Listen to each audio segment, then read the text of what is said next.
Good morning. Welcome again to Morning Devotions. Thank you again for our time together. Please do not forget the great Power Up Business Conference Wednesday night, Thursday night, and all day Saturday here at the church. Our business people are going to be training you in business and entrepreneurship. Please get online and get registered. And never forget, the cost is always free. But right now, I want you to come with me to Acts chapter 27. Every one of us in life has to make decisions on who we're going to listen to. Usually we think if we listen to a person who has, quote, skin in the game, close quote, or people who have experience, those are the right people to listen to. But sometimes you have to understand that there are people that God talks to. And you need to listen to what God is saying because God knows the future.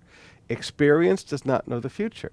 People who have skin in the game, ownership, they do not know the future, but God knows the future. So in verse 9, we find Paul advise them, Sirs, I perceive that the voyage will be with injury and much loss, not only to the cargo and ship, but also of our lives. Verse 11, But the centurion paid more attention to the pilot, there's experience, and to the owner of the ship, there's skin in the game, than to what Paul said.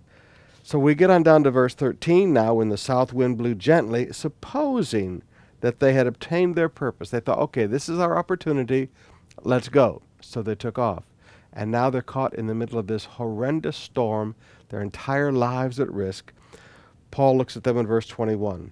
Since they had been without food for a long time, Paul stood up among them and said, Men, you should have listened to me. Men, you should have listened to me.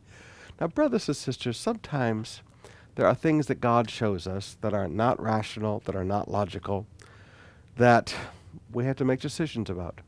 Do I listen to the person who has skin in the game? Do I listen to the person who has experience?